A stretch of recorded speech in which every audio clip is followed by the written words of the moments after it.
Story number 1. Ventilation Crawl. I arrived at the decommissioned Riverside Youth Correctional Facility at 9:30 in the morning on the 16th of March, 2023. The county had contracted me to conduct a standard structural safety assessment before finalizing the sale to a private developer planning mixed-income housing. The building had been empty for 18 months following a state consolidation order, and my assignment was straightforward: document load-bearing integrity, environmental hazards, and code violations across all 4 residential wings. The facility manager met me in the parking lot with a key ring and a decommissioning checklist. He explained that all utilities except emergency lighting had been disconnected, that asbestos abatement had been completed the previous summer, and that all interior spaces had been cleared and inventoried. He apologized for not being able to accompany me inside. He had another appointment. He would return at 3 in the afternoon to lock up. I began with A-Wing, working methodically through the administrative offices and intake areas. The structure was sound. Floor joists showed expected settling but no compromise.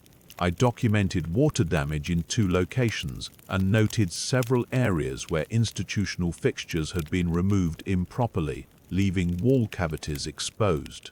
Standard findings for a building of this type and age. B-Wing showed similar conditions. The day room had been stripped of furniture. The cell blocks were empty. I noted the presence of old restraint anchors still embedded in concrete, which would need removal before any residential conversion. My documentation was proceeding on schedule. I entered C-Wing at approximately 11:15. The corridor stretched 40 meters with 20 cells on each side. The facility manager had assured me that all cell doors had been left open during decommissioning to facilitate air circulation and prevent mold growth. Every door in C-Wing was closed. I assumed maintenance staff had been through recently, though this had not been mentioned. I began opening doors for inspection, working from the stairwell forward. Cells 1 through 13 were empty and unremarkable. Standard dimensions, intact fixtures, no structural concerns. I opened cell C14 and stopped in the doorway. The interior walls were covered in handwriting. The same sentence, repeated in identical script, thousands of times, covering every surface from floor to ceiling. The text was written in what appeared to be pencil or graphite, neat and small, with no variation in pressure or spacing. I read the sentence once. I will not repeat it here. The closure inventory had documented this cell as empty and clean. I took my camera from my bag and photographed the walls.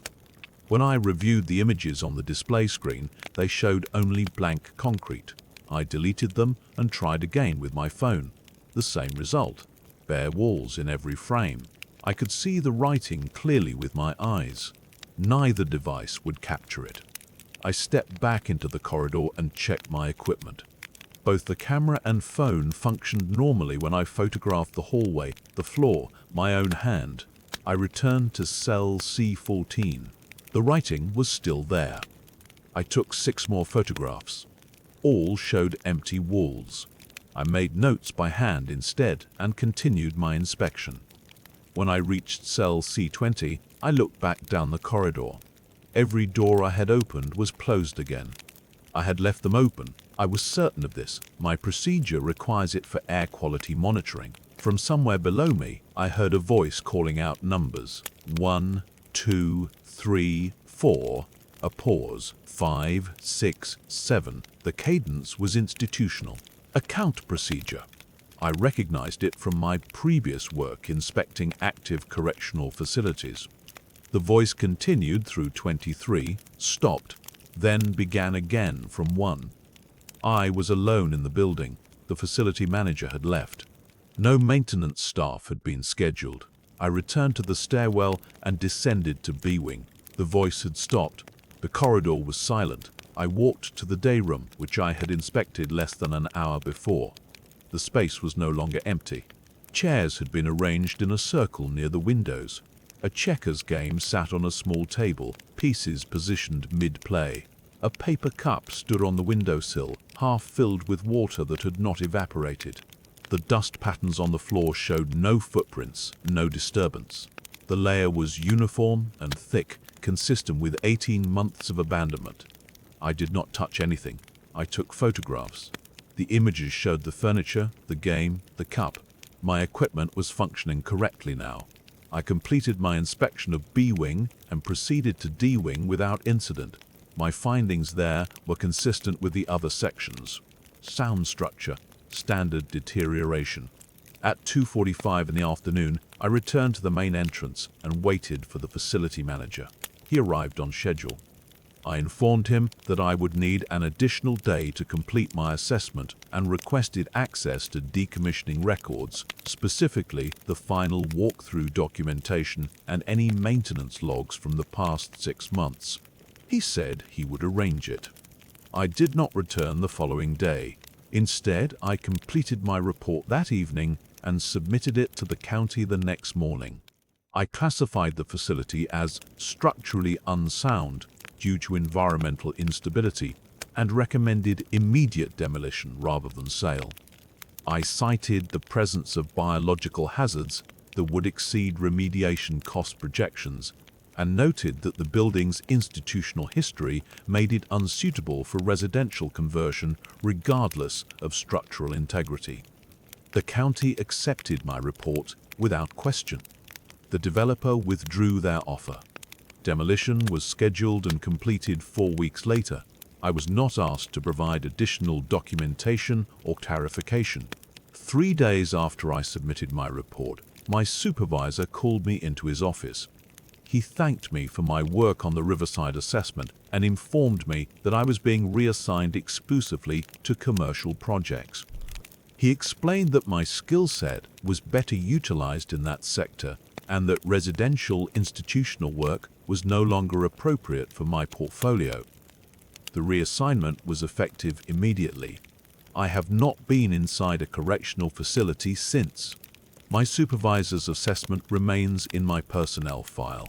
The Riverside Youth Correctional Facility no longer exists. The site was cleared and graded. The county sold the land to a logistics company 8 months later. They built a distribution warehouse. I kept my handwritten notes from cell C14 for 6 weeks, then shredded them. This account is the only record I have maintained. It will be archived with similar documentation and restricted accordingly. Story number 2. Septic Review. I arrived at the abandoned Camp Whispering Pines on a Thursday afternoon in late October to document a permit violation reported by a surveying crew who refused to return to the site. The access road had degraded to little more than 2 tire ruts through overgrown brush, and I had to stop twice to clear fallen branches before reaching the main gate.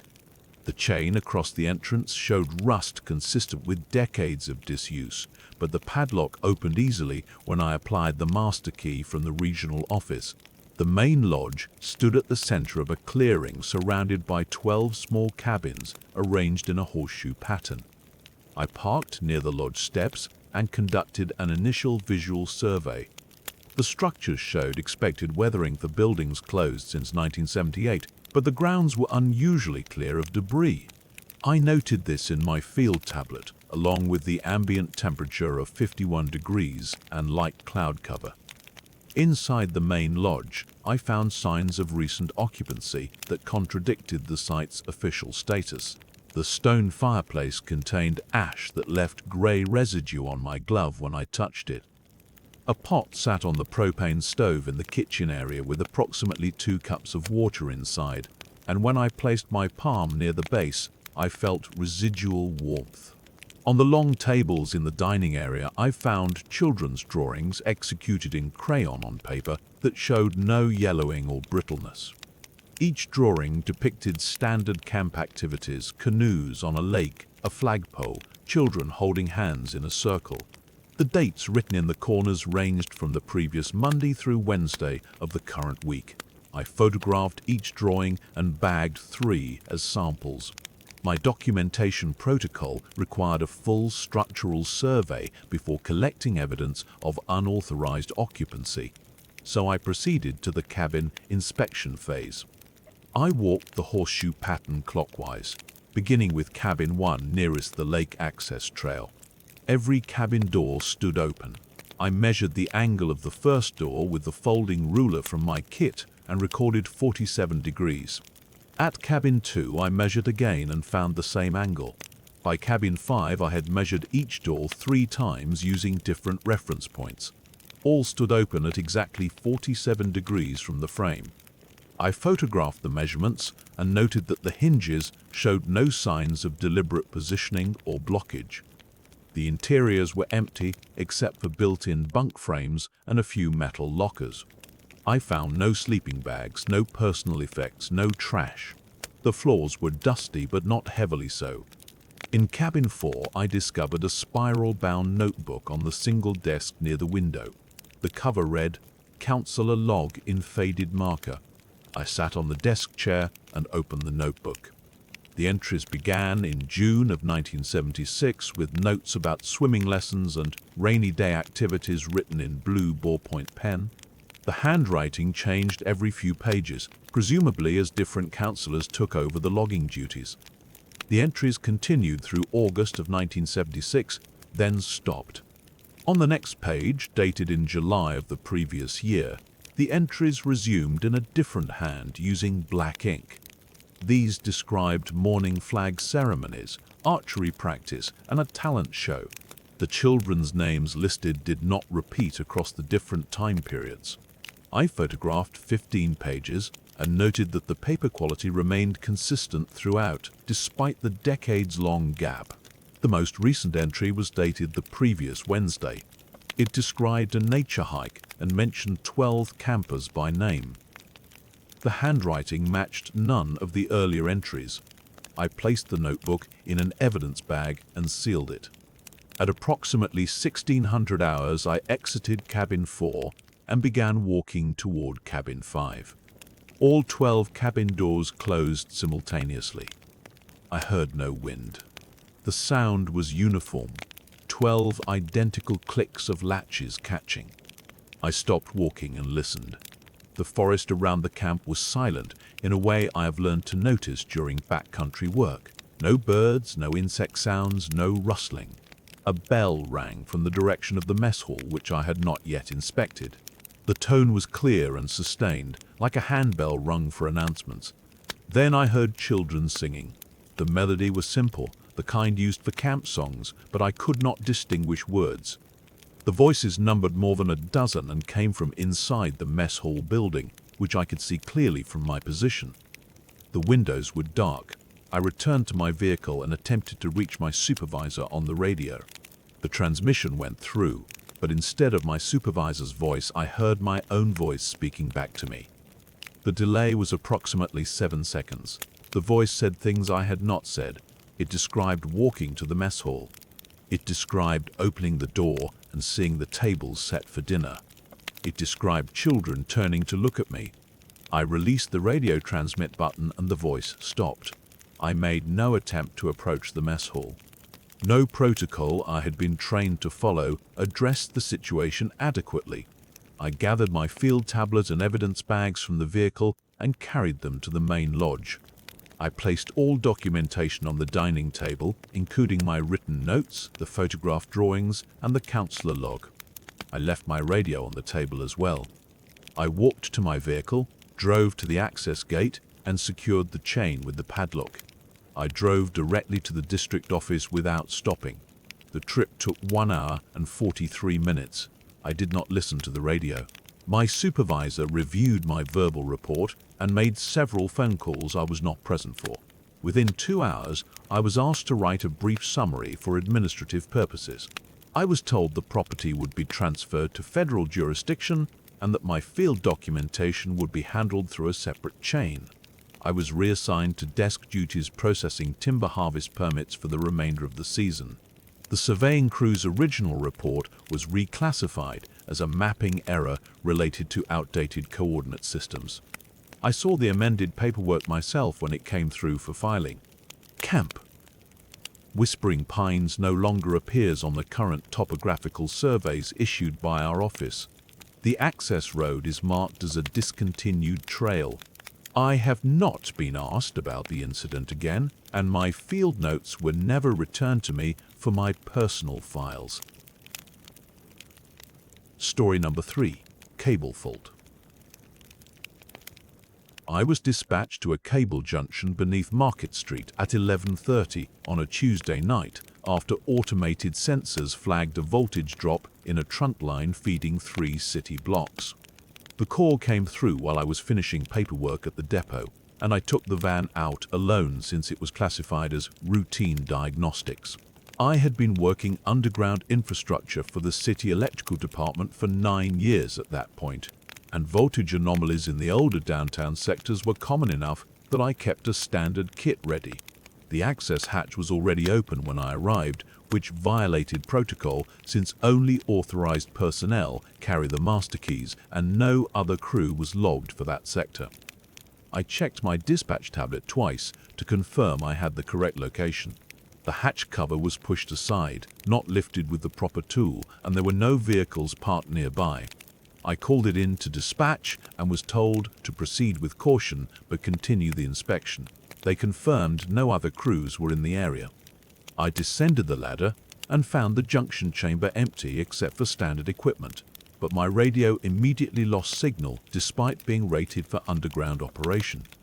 The chamber itself matched the schematic I had reviewed in the van, approximately 12 feet by 12 feet with cable runs along the ceiling and a main distribution panel on the north wall.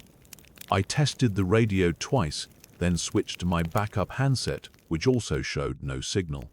I made a note of the time as 11:47 and continued with the visual inspection.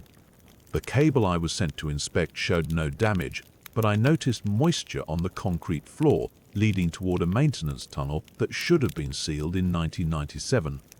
The water was clean, not the typical seepage you find in these spaces, and it formed a trail rather than a puddle. I checked the distribution panel first and found all connections secure and properly torqued. The voltage readings on my meter were within normal range. I photographed the panel and the moisture trail with my work phone, then made the decision to follow it to identify the source before filing my report. I followed the wet trail into the tunnel and found it extended far beyond the mapped infrastructure, with walls that transitioned from poured concrete to older brick to something that felt like carved stone. The tunnel entrance should have been welded shut according to the records, but the steel plate was simply leaning against the wall, unbolted. I marked the entrance with reflective tape and proceeded inward. My flashlight showed the trail continuing down a gradual slope. After approximately 200 feet, the concrete gave way to brick that looked consistent with 1800s construction. Another 100 feet beyond that, the brick ended and the walls became smooth stone blocks fitted without visible mortar. At approximately 12:15, I encountered a junction room not present in any schematic, containing cable runs that connected to nothing and a switchboard with labels in a language I did not recognize. The room was larger than the first chamber, perhaps 20 feet across, and the cables entering from the ceiling were modern insulated copper, identical to city standard, but they terminated in junction boxes mounted on the stone walls with no outgoing connections. The switchboard was mounted at chest height and appeared to be powered, showing 3 green indicator lights. The labels were embossed metal plates with characters that resembled no alphabet I had seen. I photographed the board and the cable terminations. My flashlight began to dim despite fresh batteries, and I heard a low mechanical hum that seemed to come from the walls themselves rather than any visible equipment. I replaced the batteries as a precaution, but the new set also produced weak light. The hum was steady, not the variable pitch of a transformer or motor, and I could not locate a source point even when I moved around the room. I placed my hand against the stone wall and felt a faint vibration. My phone showed 12:23 and no signal. I decided to document what I could and return with proper support. I took measurements of the room and sketched the cable layout in my field notebook. The temperature was noticeably cooler than the first chamber, and my breath was visible. I tested the switchboard with a non-contact voltage detector and got no reading, though the indicator lights remained on. I did not touch the switches. The hum increased slightly in volume while I was taking notes, then stopped completely. The indicator lights went dark. My flashlight returned to full brightness immediately. I made the decision to withdraw and seal the access point using an emergency lockout procedure, logging the incident as hazardous atmosphere detection rather than structural anomaly. I returned through the tunnel without incident and found my radio signal restored as soon as I reached the first junction chamber. I called dispatch and reported possible gas accumulation and unmapped infrastructure requiring engineering review.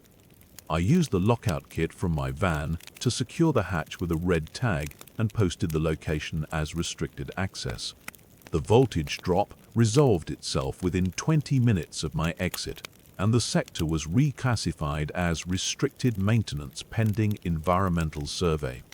I filed my report at the depot at 2:15 in the morning, attaching the photographs and my field notes.